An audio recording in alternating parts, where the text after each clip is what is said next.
selamat hari Rabu ya. Gak nyangka ya Senin, Selasa, Rabu, Kamis, Jumat. Itu untuk orang-orang yang pinginnya libur aja. Tapi kalau kita kan nggak, selalu ingin hadir di sini menemani Anda semua di acara Rumpi Secret. Baik, hari ini ada beberapa bintang tamu yang akan kita wawancara, ngerumpi bareng begitu ya. Untuk ya barangkali ada banyak sekali hal-hal baik yang bisa kita pelajari hari ini. Tapi kita kebocokan dulu untuk membahas berita-berita yang hot, baik datang dari dunia nyata maupun dari dunia maya. Dari mana lagi ya, tetap ya. Walaupun orang bosen gitu, udah jangan ditampilin lagi di TV. Tapi tetap masih menjadi sorotan dan perhatian publik, yaitu mengenai kasusnya inilah pasangan Leslar ini ya, gitu ya. Kemarin setelah sebelumnya apa lari-larian itu ya, wartawan terus dia lari naik tangga itu rame. Kemarin Rizky Bilar juga preskon lagi, waktu akan ada wartawan, kemudian didampingi masing-masing didampingi oleh kuasa hukumnya. Akhirnya sekali lagi di hadapan wartawan itu juga mengungkapkan penyesalan, permintaan maafnya dan lain sebagainya. Tapi ada banyak hal yang kemudian menarik juga untuk di-highlight, yaitu rekan-rekan wartawan ini ya, responnya mereka kepada pasangan ini. Ada beberapa pertanyaan juga yang kayaknya masih belum terjawab, seperti misalnya trauma nggak sih gitu. Coba kita lihat aja suasana preskonnya seperti apa dan kita lihat seperti apa komentar netizen berikut ini. Yang nggak nahanin yang itu, sudah cium tangan, peluk, habis dipeluk jangan kenceng-kenceng, dede lehernya nggak kenapa-kenapa gitu ya. Aduh, tapi harusnya gitu kan. Kalau menurut aku ya harusnya yang cium tangan tuh Bilar ya, cium tangan Lesti ya nggak sih, cium tangan bapaknya Lesti, ibunya Lesti ya, gitu. Ya, walaupun sudah jadi suaminya, tetap aja dia juga tetap anak orang gitu kan. Aduh, ini curahan hati ibu-ibu yang punya anak perempuan juga ya.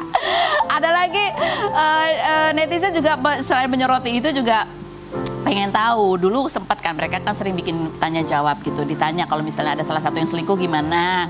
Tapi Lesti jawabannya pokoknya nggak gimana gitu, pokoknya nggak memaafkan ya gitu kalau nggak salah gitu ya. Jadi orang bertanya-tanya yang kasus itu gimana tuh yang kayak begitu ya. Coba kita lihat nih, ini apa yang dikatakan Lesti pada saat ada pertanyaan gimana kalau pasangannya selingkuh. Lihat ya komentar netizennya itu, sampai kita puterin tadi tayangannya nih, komentar netizen. Cie, waktu kemarin buat pernyataan waktu ditanya kalau Bilar selingkuh gimana, jawabannya enggak akan memaafkan gitu ya. Tapi ya itulah yang namanya orang ya. Gak bisa kita potong kalimatnya itu, harus dia berlaku sampai. Karena ya kadang-kadang kan kondisi berubah, ya ada pertimbangan baru lagi gitu. Ya, kita nggak tahu ya. Nanti kalau aku ketemu Lesti deh aku tanya ya kan. Nah ini jadi sorotan lagi selain hal itu adalah mengenai baju-baju yang dikenakan Bilar pada saat proses hukum. Kemarin waktu pakai baju orange ternyata di dalamnya adalah kaos. Kaosnya itu titik Iaga. Depannya gitu ya, pokoknya ini adalah merek yang lumayan kalau asli mah mahal gitu ya. Jadi ini jadi perhatian, oh luarnya aja orange, dalamnya tetap beda kasta gitu. Kemarin juga tadi ya waktu preskon juga kan topinya bermerek ya kan. Sandalnya aku jadi penasaran ya. Kemarin kan dia lari-lari di kantor polisi katanya mau lapor, tapi kok pakai sandal ya kan? Oh ternyata kayaknya sandalnya mahal. Ya gitu. Aduh, mohon maaf, kurang fokus. Tapi yang jelas intinya adalah update terbarunya adalah bahwa karena sudah sepakat damai, polisi akhirnya menghentikan kasus KDRT dan status tersangka sudah dihapus, sudah SP3 sudah keluar sehingga tidak perlu lagi wajib lapor. Gitu ya, kita doakan saja. Mudah-mudahan betulan menjadi lebih baik. Kalau memang butuh bantuan untuk menghilangkan trauma atau juga untuk mengendalikan emosi marahnya gimana, dua-duanya mudah-mudahan dapat pertolongan konseling ya. Nah berikut kita akan wawancara dengan Pak Aris Merdeka Sirait dan juga Thalita Latif gitu. Pak Aris kemarin juga sempat menjadi sorotan ketika mengatakan bahwa ini ya itu ada statementnya yang dibilang bahwa ini kasus seperti ini jangan menggunakan anak sebagai alasan karena diduga itu terjadi seperti eksploitasi anak. Ya memang anak butuh bapaknya gitu, tapi juga ya nggak gitu juga gitu ya, karena kasus itu beda lagi. Nah itu kita pengen tanya lebih jelas apa sih yang dimaksud dengan kalimat Pak Aris itu, sekaligus juga menjadi edukasi buat kita. Dan juga ada Thalita Latif ya, dia juga sharing bagaimana dia melalui masa-masa di mana dia berada dalam toxic relationship dan juga mengalami kekerasan dalam rumah tangga. Kita lihat dulu profilnya berikut ini. Thalita Latif, artis kelahiran 1988 ini mengawali karir sebagai model iklan billboard saat TK dan pernah membintangi sinetron Putri bersama Desi Ratnasari tahun 2007. Perempuan yang pernah menikah namun bercerai karena KDRT, perselingkuhan dan tidak diberi nafkah ini mengaku memahami alasan Lesti Kejora mencabut tuntutannya karena faktor anak, aib yang terbongkar, dan ketakutan hidup sendiri. Thalita yang mulai terbuka soal hubungannya dengan Ihsan Rendeldi sejak April lalu ini membantah tudingan merebut suami orang sebab ia mengenal Ihsan sejak SMA dan menyebut Ihsan berpisah dengan pasangan sebelumnya karena masalah intern rumah tangga. Kini Thalita kerap memposting momen bersama Ihsan seperti merayakan ulang tahun anak dan menjaga anak ketika sakit. Bagaimana tanggapan Thalita Latief terhadap kasus KDRT yang dialami Lesti Kejora? Dan benarkah Thalita akan segera menikah? Saksikan kisah selengkapnya hanya di Rumpi No Secret. Agak mengerti sejarah dari awal. Oke, baiklah. Thalita Latief ya, sebelum kita ngobrol lebih dalam lagi, kita taruh dia di sini ya, karena aku ingin mendengar apa reaksinya ketika mendengar aku membacakan kalimat-kalimat durjana. Oh, berikut ini. Aku ngeri. Thalita Latief, apa yang terlintas cepat di benak kamu ketika kamu mendengar aku membacakan kata KDRT? Menyakitkan. Apa yang terlintas cepat di benak kamu ketika mendengar aku membacakan kalimat? Dulu kurang kasih sayang, sekarang bucin banget, mengumbar-ngumbar pacar. Iya dong. Apa yang terlintas cepat ketika mendengar kalimat Thalita Latief anti kritik, dikomentarin netizen gak enak dikit langsung dihapus? Nggak pernah. Gak pernah ya? Yang ada aku jawabin. Oh, kamu jawabin. Itu aku yang ngapusin komentar netizen gak enak. Apa yang terlintas cepat di benak kamu Thalita Latief ketika mendengar kalimat sibuk diet dan perawatan puluhan juta biar mantannya nyesel dan pacar gak kesabar pelakor ya? Iya dong. Thalita Latief. Gimana nih kita duduknya sekarang, coba ayo. Gimana?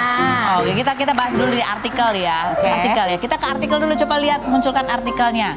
Ini pernah jadi korban KDRT. Thalita Latief duga 3 faktor Lesti Kejora ogah ceraikan Rizky Bilar. Kamu pernah berada di posisi itu? Kadang-kadang orang Sangat berkomentar itu karena dia nggak tahu gitu. Betul.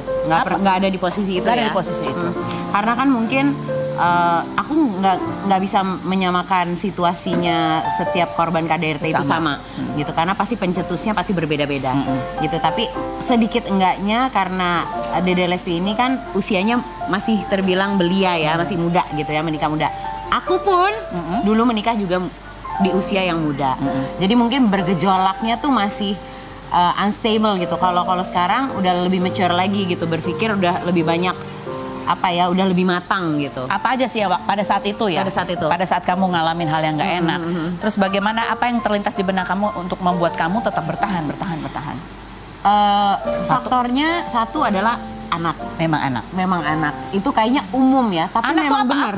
Apa yang Ada rasa ketakutan Karos, kayak aduh nanti anakku gimana ya? Aduh nanti aku gimana tuh gimana? Gimana tuh maksudnya nanti anakku gimana ya, nggak punya sosok ayah gitu. Karena ayahnya ada. Ya tapi kan di dalam situasi kita menjadi korban KDRT itu ada rasanya ingin lepas tapi ketakutan gitu loh. Jadi kalau nanti misalnya berpisah, anakku gimana ya, nggak punya bapak. Oh, kalau berpisah kamu berpikir anak kamu nggak akan punya bapak? Gitu? Iya, nggak berpikirnya pada saat itu kan masih kecil. Gimana ya dia nggak punya sosok seorang bapak, itu satu. Yang kedua, kayak ada rasa malu. Iya. Malu ke siapa? Malu ke keluarga, orang tua. Jadi gitu orang kan. tua pun nggak tahu? Nggak tahu. Kalau aku waktu itu benar-benar aku keep sendirian. Gitu. Jadi aku kalau syuting Karos ngelihat aku selalu happy apa segala, padahal mungkin di mobil aku pulang bisa nangis yang kayak gitu. Jadi batin gitu yang disiksa. Kamu malu sama orang tua itu kan, membayangkan orang tua akan... Malu tuh bukan hanya sama orang tua, yang pasti sama orang tua malu. Siapa sih gitu orang tua yang mau anaknya menderita seperti itu. Mereka menitipkan kita ke seseorang dalam arti ingin anaknya bahagia. Tapi ketika misalnya kita mengadu, menangis, pasti mereka kan jauh lebih sakit dari kita. Jadi aku berpikir di situ. Jadi bukan malu ya, lebih takut orang tua akan sakit hati. Malunya karena kita public figure, malunya mungkin orang melihat kita selalu di TV, di media, di berita pasti kayak yang bahagia, yang happy-happy gitu. Tapi ternyata kita sendiri melihat berita itu kayak no, nggak kayak gitu, ngerti nggak sih? Nggak seperti itu yang aku rasain itu. Jadi kamu malu dalam benak kamu kalau orang lain tahu bahwa ada hal buruk yang terjadi pada dia. Iya, itu kan sebenarnya seperti aib yang aku berusaha tutupin bertahun-tahun. Kan aku menikah hampir 10 tahun waktu Kamu itu. menganggap itu aib pada saat itu? Iya, maksudnya gini, kalau di dalam pernikahan itu kan baik buruknya pasangan itu kan sebenarnya harus kita keep ya gitu, bukan kita umbar-umbar gitu. Jadi pada saat itu aku berpikir ini kekurangan ex aku dulu gitu. Masa iya sih aku harus ngomong ke sana kemari gitu. Jadi aku keep aja sendiri. Tapi akhirnya jadi makan dalam Dan yang faktor ketiganya adalah sampai membuat aku kena sakit kanker. Itu ya, karena kamu simpan sendiri. Simpan sendiri bertahun-tahun, akhirnya nggak kuat, dan turning point terakhir aku adalah ketika aku sakit kanker gitu. Itu yang membuat kamu merubah mindset kamu? Merubah mindset, aku bilang ini udah nggak benar, ini udah super toxic, ini udah bukan lagi nggak baik buat anak, buat orang tua, buat sekeliling, buat karir, pekerjaan, dan bukan, tapi ini menghancurkan diri aku gitu. Jadi aku pikir nggak bisa, aku harus take a step, aku harus moving forward gitu. Gimana caranya yang terbaik, kalau aku pertahankan ini pun tidak akan baik buat anak aku gitu. Jadi kamu sampai di satu titik di mana kamu akhirnya memutuskan untuk memilih kamu dulu, memilih dirimu dulu. Betul. Mencintai diri, mencintai dan menghargai diriku dulu, baru aku bisa mencintai dan menghargai orang lain. Gitu. Ada sempat kalau pada saat kejadian misalnya terjadi kekerasan gitu, ada perasaan-perasaan kasihan gitu nggak sih sesudahnya? Kan kadang-kadang kasihan kemana? Ke pelaku? Enggak. Nggak ada perasaan kasihan? Iya, maksudnya setelah tough ya. Setelah, enggak, pada saat itu? Oh, pada saat itu justru itu yang bikin maju mundur. Ada rasa kasihan muncul? Ada kayak, karena kan gini ya, kita ketika kita udah kayak terjadi kejadian itu gitu ya, kan itu kan nggak cuma 1-2 kali kan gitu. Nanti tiba-tiba kan dia minta maaf lagi, nanti berusaha bikin kita jadi luluh lagi, mohon ampun lagi gitu. Akhirnya ya namanya kita wanita mungkin di usia muda juga lebih perasaan gitu. Kayak ya udah deh gitu loh. Ada gitunya gitu. Ada bodoh-bodohnya juga, pintar-pintar bodoh gitu. Pada saat itu, ada gitunya juga. Pada saat itu kamu merasa bahwa itu masih ada perasaan cinta? Mungkin awalnya aku berpikir itu adalah cinta gitu. Baik buruk segala sifat dan tabiat, karakter apapun itu harus kita terima, karena kan yang namanya hubungan itu bukan hanya yang indah-indahnya aja, tapi justru ketika kita menerima kekurangan pasangan kita, disitulah ada love gitu, bahwa ya gue mencintai lo apapun itu, include kekurangan lo. Jadi kamu pikir pada saat itu adalah cinta? Dulu pada saat itu. Sekarang kalau kamu analisa, setelah berkali-kali mengalami hal itu secara fisik dan verbal, aku bilang no, kalau ini destroying me, then it's not love gitu loh. Karena ini menghancurkan diri aku gitu. Bukan hanya secara fisik, tapi juga batin dan mental gitu. Pada saat itu, apakah juga kamu sempat merasa bahwa kamu merasa menyalahkan diri sendiri? Mungkin gara-gara aku ya. Ada nggak sempat? Ada gitu. Makanya kan aku berpisah itu kan sebenarnya secara legalnya aja di 2021. Tapi kan aku pisah rumah sebenarnya di 2018 tuh kami sudah berpisah. Tapi nggak ada yang tahu aja gitu. Nah, di situ sebenarnya tujuannya adalah sama-sama mengintrospeksi diri untuk ya mencoba supaya nge-rebuild apakah ada kekurangan yang bisa kita perbaiki gitu. Tapi ternyata kok akunya di situ malah sibuk kerja pagi sampai pagi, sinetron ini itu, aku capek buat, maksudnya aku tetap melakukan tugasku sebagai ibu rumah tangga dan aku bekerja juga tanpa henti setiap hari Karos. Apapun aku ambil. Kerjaan dia cuma main game di luaran, pindah-pindah sana sini apartemen, tinggal sama perempuan lain, dan iya semakin parah gitu. Jadi kok yang tadinya kita pikir ini adalah satu jalan untuk membenahi satu sama lain, tapi malah jadi lebih buruk dan semakin buruk gitu. Jadi aku pikir no, nggak bisa ini gitu. Aku ingin memahami kadang-kadang ya di situasi psikologis gitu. Kadang-kadang misalnya ada pasangan begini, atau pasangan selingkuh, atau pasangan mukul gitu. Itu kan kadang-kadang banyak orang juga yang berkomentar, kamu sih sebagai istri introspeksi dong, kali kamu kurang melayani. Kamu sih ya, ada nggak tuh itu yang kemudian kamu jadi masuk ke dalam hati kamu gitu, yang akhirnya kamu kayaknya aku deh nih, ada apa yang perlu aku perbaiki dari diri? Ada kayak gitu? Pertamanya pasti ada, kita manusia kan gak ada yang sempurna. Pasti kan kita langsung berkaca, apa yang salah ya di diri saya. Apa waktu itu kamu pikir apa?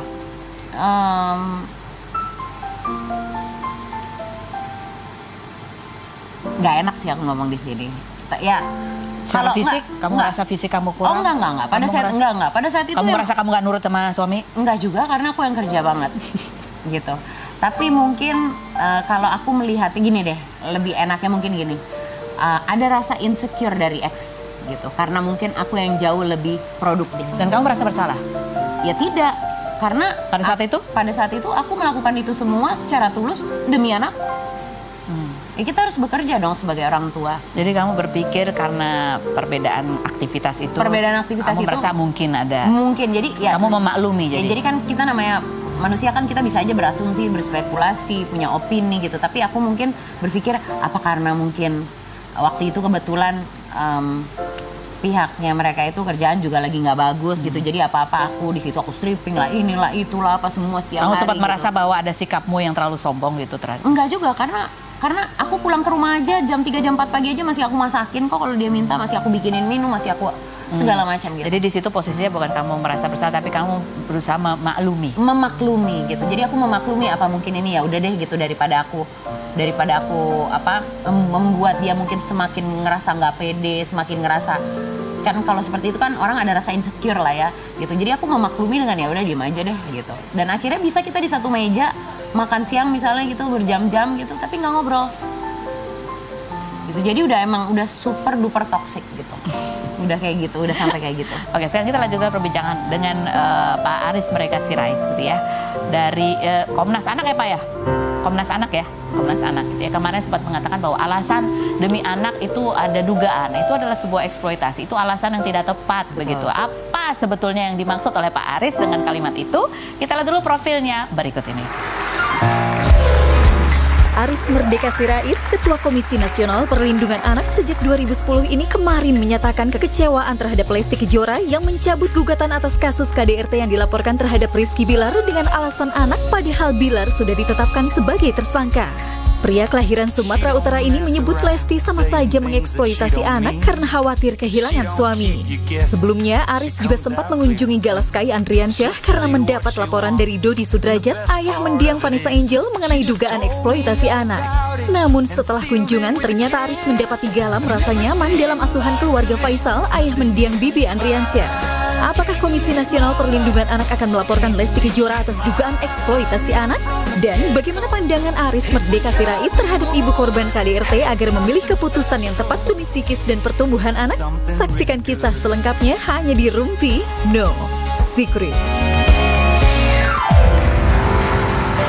Oke, baik, kita sudah bersama dengan Pak Aris Merdeka Sirait begitu ya. Pak Aris kemarin sempat didatangi rekan-rekan media begitu ya, dimintai komentarnya mengenai kasus KDRT yang menimpa pasangan selebriti, public figure gitu, sehingga ada keputusan untuk mencabut laporan. Itu juga menjadi perhatian netizen juga gitu. Pak Aris juga mengatakan bahwa ini ada kalimat yang kemudian dikutip dan jadi viral gitu, singgung mengenai pembohongan publik dan eksploitasi anak. Ini sebenarnya apa sih yang Pak Aris maksud dengan komentar ini sebetulnya? Iya, yang tentu saya akan mengikuti laporan dari Lesti Kejora ini. Awalnya itu kan laporannya itu adalah latar belakang perselingkuhan.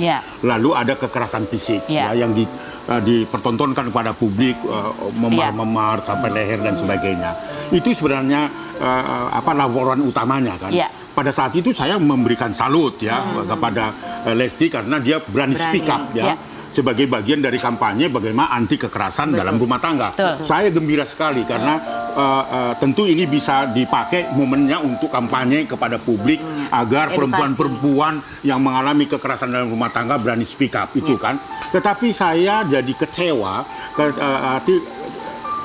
katakanlah kok ini kok jadi berubah alasannya untuk mencabut dan melakukan upaya perdamaian itu demi anak gitu loh. Kenapa itu menjadi masalah buat Pak Aris? Kita akan bahas yang berikutnya, jangan kemana-mana, tetap di Rumpi.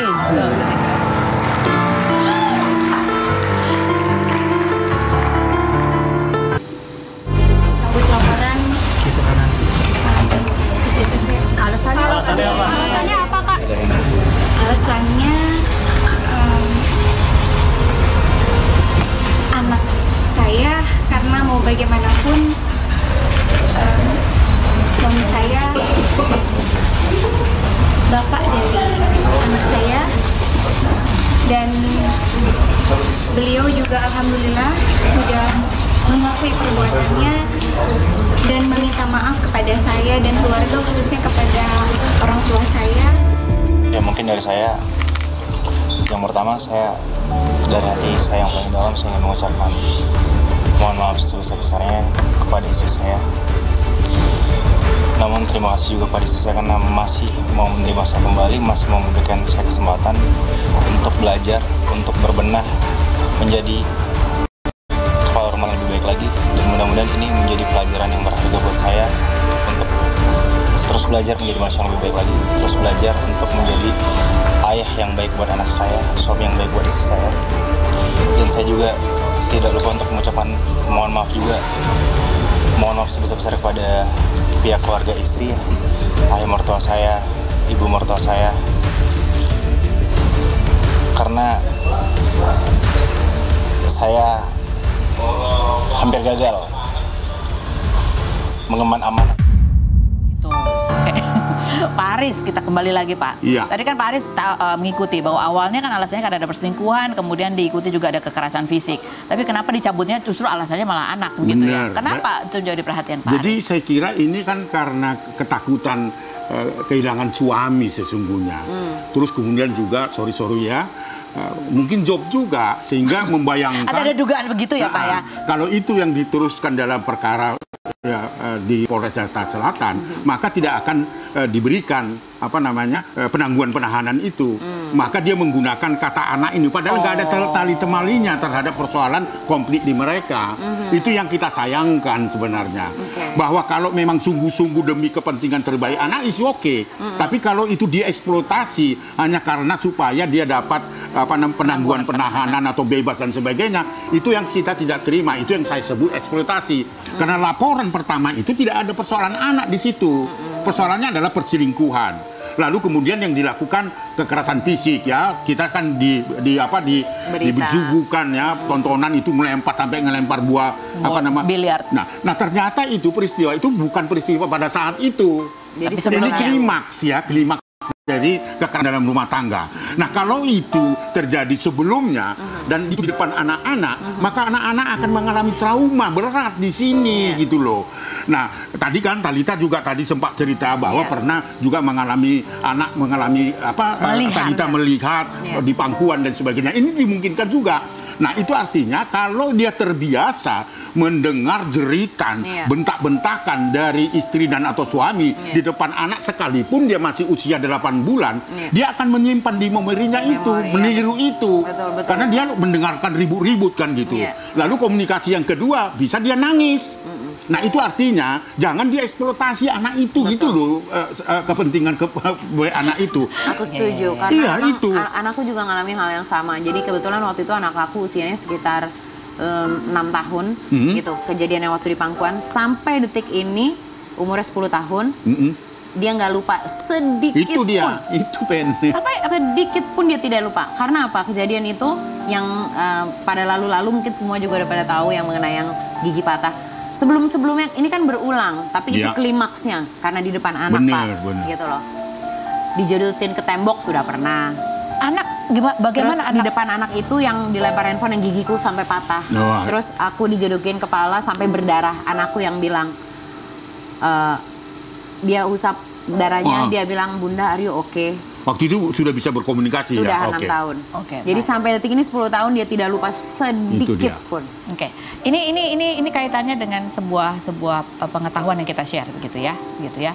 Mungkin tidak nyaman didengar, tetapi ini adalah hal yang nyata terjadi pada korban-korban KDRT. Benar. Gitu ya. Baik itu korbannya secara langsung ataupun anak-anak yang melihat.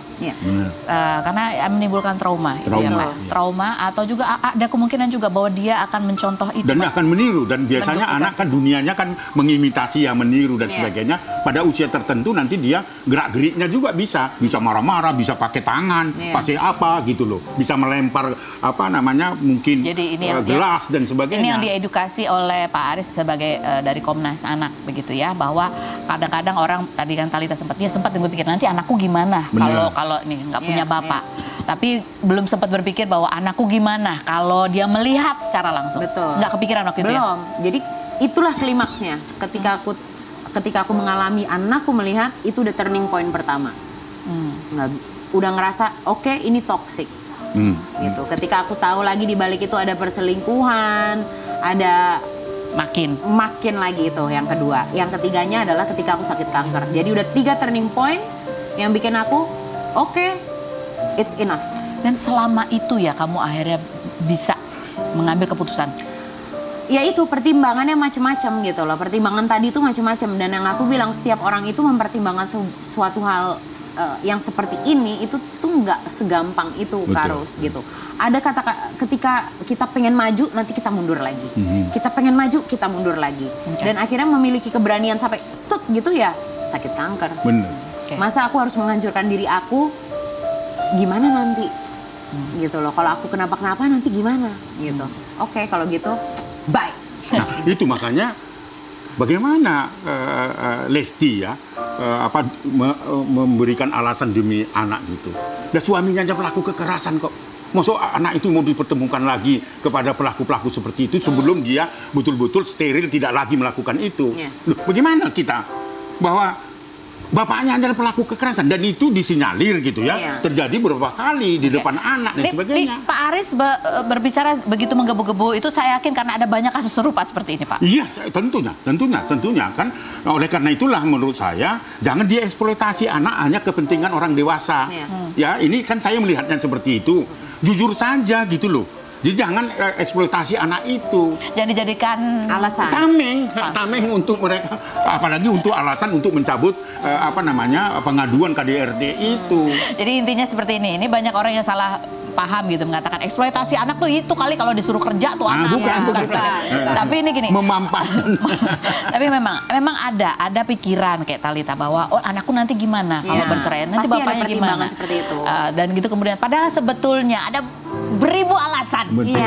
Beribu alasan kenapa orang tuh memutuskan untuk ya udah gitu ya. Tapi bukan anak sebagai satu-satunya. Karena kalau secara logika anak itu juga bisa menjadi korban kalau pernikahan yang toksik ini tetap tidak mendapatkan bantuan dan dilanjutkan begitu ya. Itulah yang saya katakan Benny, ketika misal kemarin itu penangguhan penahanan, jangan langsung pulang ke rumah dulu, diterapi dulu ini si pelaku yang dilaporkan KDRT itu betul-betul steril baru mereka bisa bertemu lagi. Ini kan langsung udah seolah-olah nggak ada masalah kan, itu tidak mengandung edukasi. Seharusnya dia diterapi dulu secara baik, lalu dinyatakan oleh psikolog atau apalah expert gitu, baru gitu loh, supaya tidak terulang lagi kekerasan gitu. Nah, kalau Pak Aris dan Talita sendiri apa tanggapannya ketika banyak orang yang menuntut supaya pelaku kekerasan dalam rumah tangga ini tidak boleh dulu tampil di televisi? Oh, saya sangat setuju. Dua-duanya gitu. Karena saya sudah pernah pengalaman untuk menyampaikan itu ke KPI, salah seorang, saya tidak nyebut inisial saja, SJ misalnya, sampai hari ini tidak bisa tampil di televisi gitu, karena dia pelaku atau predator kejahatan seksual. Nah, kekerasan dalam rumah tangga juga masih bisa masuk kategori itu, maka kita setuju mendukung KPI menyatakan untuk tidak memberikan kesempatan lagi untuk tampil orang-orang yang melakukan kekerasan, karena itu contoh yang tidak baik pada publik. Kenapa begitu? Ya karena namanya adalah public figure, figur publik, figur yang menjadi contoh. Salah satu contohnya ada pasangan-pasangan yang kemudian fansnya banyak sekali memuja, mencontoh hal-hal yang mereka tampilkan, begitu ya. Jadi harapannya adalah jangan sampai para fans ini juga mencontoh bahwa itu contoh yang tidak baik, atau mencari-cari bahwa hal yang salah itu kemudian dicari-cari benernya, gitu kan ya Pak? Salah is salah, benar is benar. Ataupun menganggap bahwa kasus KDRT itu bisa selesai begitu saja hanya dengan permintaan maaf, karena tidak sesederhana itu. Iya betul, saya sepakat, karena itu bukan delik aduan ya, karena delik umum itu. Artinya pasal yang dikenakan tuh pasal Undang-Undang KDRT pasal 44 ayat 1. Jadi artinya setiap kali yang sudah ditetapkan sebagai tersangka di tahanan, dia akan diteruskan melanjutkan ke pengadilan. Hati-hati bahwa Ricky Bilar itu belum bebas dari tahanan karena dia masih wajib laporkan pada saat itu. Dan kemarin itu sudah dinyatakan bahwa sudah SP3 dan sebagainya. Bagi saya, kasus kekerasan dalam rumah tangga itu tidak dibenarkan kalau cukup bukti itu tidak bisa dihentikan. Ya, supaya itu menjadi pelajaran publik. Jadi kalau enggak nanti orang akan minta maaf, mencabut, ya padahal sudah bonyok-bonyok gitu kan gitu. Jadi mungkin untuk pasangan ini baiknya adalah memberikan contoh bahwa ya sama-sama ingin berubah itu bukan dalam kata-kata, tapi carilah bantuan konseling ya. Rizky Bilar konseling, yang trauma juga konseling, anak juga dipantau juga apakah ada sempat terjadi ada trauma walaupun masih kecil gitu. Iya, benar. Aku mungkin bisa nambahin dikit nih ya, kayak KDRT itu kan sebenarnya selain fisik dia verbal. KDRT itu adalah merendahkan martabat merendahkan martabat, harga diri, kekerasan, temperamental, memanfaatkan.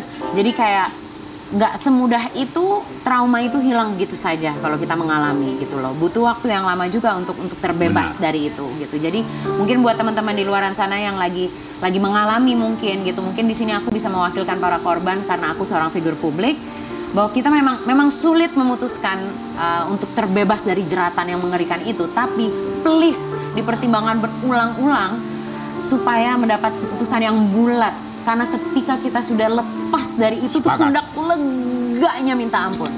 Sepakat. Gitu. Oke, ini ada yang menarik dari yang sempat di-share oleh salah satu public figure gitu ya. Ketika berada dalam toxic relationship, tadi kan ada, mungkin dia insecure. Ada satu pertanyaan yang kemudian menarik gitu. Pertanyaannya untuk korban-korban adalah, kamu pikir dia tanggung jawab kamu? Kalau dia insecure, it's not your responsibility. Ya. That's right. Kalau dia insecure dan dia melakukan kekerasan, bukan tanggung jawabmu. Kadang-kadang juga bukan urusanmu untuk dia sembuh, tapi dia sendiri harus sadar untuk mencari jalan untuk sembuh. Ya. Pak. Selamatkan diri sendiri dulu, baru yang lain-lain. Ya, betul. Sepakat. Mantap. Aku merinding. Terima kasih Pak Ari. Terima kasih Mbak Penny. Tapi kita masih ngobrol lagi, jangan kemana-mana dan kemana-mana. Terima kasih kita sudah sharing ya.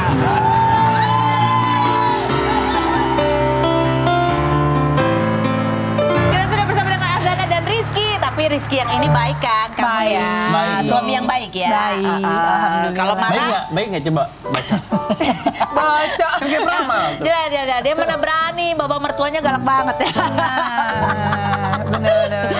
Oke, ini udah lama. Ini termasuk pasangan juga yang aku wawancara dari sebelum menikah ya kan? Lagi hamil. Mau menikah, lagi hamil. Sampai sekarang anaknya 2, alhamdulillah.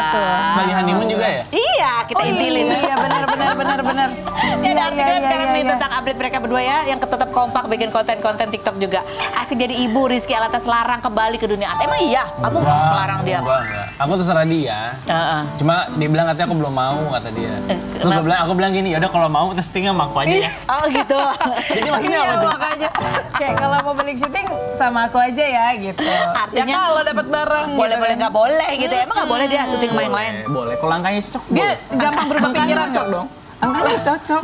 Gampang berubah pikiran. Ini gampang berubah pikiran. Oh ya, soalnya gini, ini kalau ibunya syuting, ntar anak-anak masih apa gitu kan? Juga anaknya masih Kan kecil-kecil kalau ya. bapak-bapak tuh nggak kuat jaga anak lama-lama. Paling 5 menit tuh kayak udah sejam gitu. 3 menit tuh udah lama gitu. Oh sadar ya. Oke baiklah. Apa yang berubah jadi orang tua anak kedua nih sekarang? Wah, nggak kenal Capek. capek. Justru Nggak kenal malah capek. maksudnya kayak ya gue nggak boleh capek nih gitu. Sama lebih sabar sih kita Sama jadi. lebih sabar terus kayak Apa aja kayak nggak kayak dulu ya. Kayak dulu Iya. tuh kayak berapi-api gitu jam pacaran gitu kan. Terus dulu bedanya kalau belum jadi orang tua nih, kalau misalnya sakit kan kayak lebih kayak manja gitu. Kalau ini justru malah kalau sakit kesel sendiri. Gue nggak boleh sakit, gue harus urus anak gitu. Nggak boleh ketularan anak gitu. Jadi kayak lebih Sama kamu juga semangat. gitu. Ya, Aku cowok-cowok.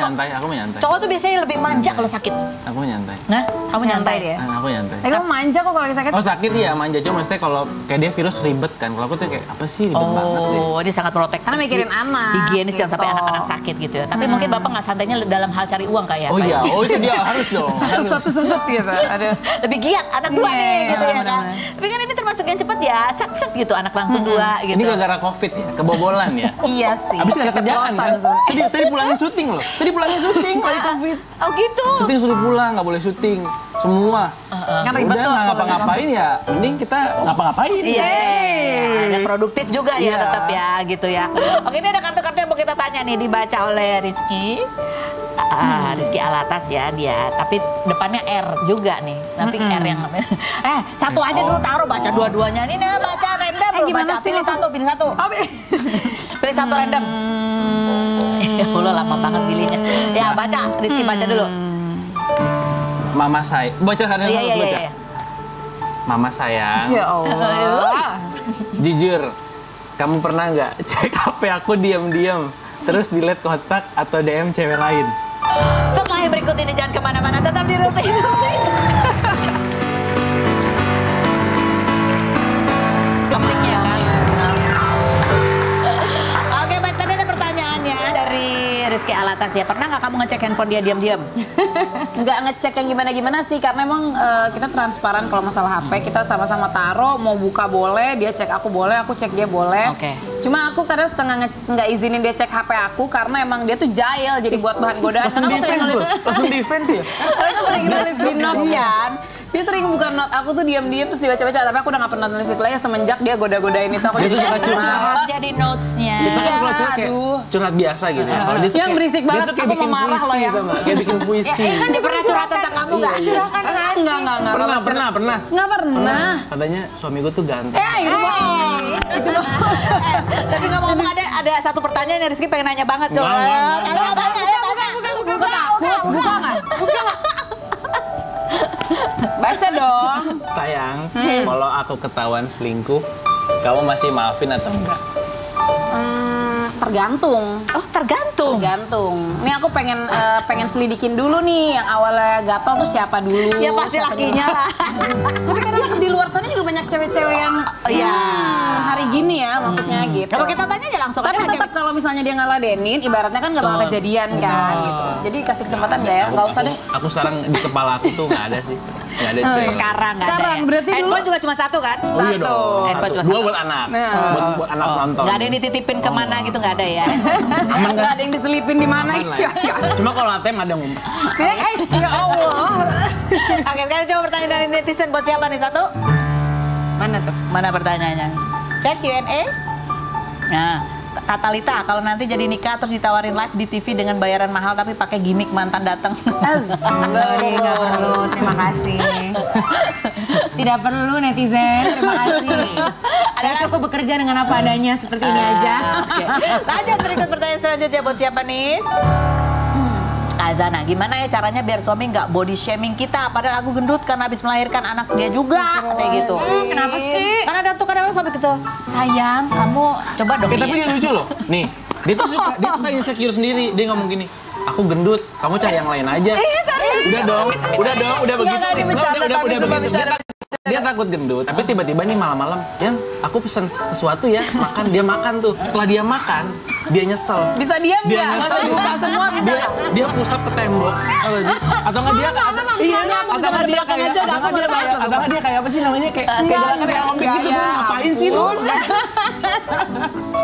Craving malam-malam. Tapi suami nggak pernah begitu, tapi suami nggak pernah ngomong. Enggak sih, waktu awal-awal yang aku gendut gini, enggak apa-apa, udah dia Aku bilang, cuek, ya kan nggak apa-apa kan jadi seorang ibu. Dia malah suka. Dia malah gitu. iya malah aku suka ngatin dia gitu kan, ngatin dong. Dia bete, ngapain sih? Tahu apaan sih? Ya aku gendut kok, aku gendut Padahal kamu gitu. ngeliatin ngapain? Suka. cantik ya, Cantik gitu. ya. Iya, lebay banget sih. Aduh, so sweet. Dipertahankan ya sweet-sweet kayak gini ya. Kalau suami muji bilang terima kasih gitu. Terima kasih sering-sering ya. Biar sering-sering mujinya gitu dan sebaliknya. Terima kasih ya semuanya sudah hadir berbagi cerita. Terima kasih buat Anda semua sudah sampai jumpa. Kita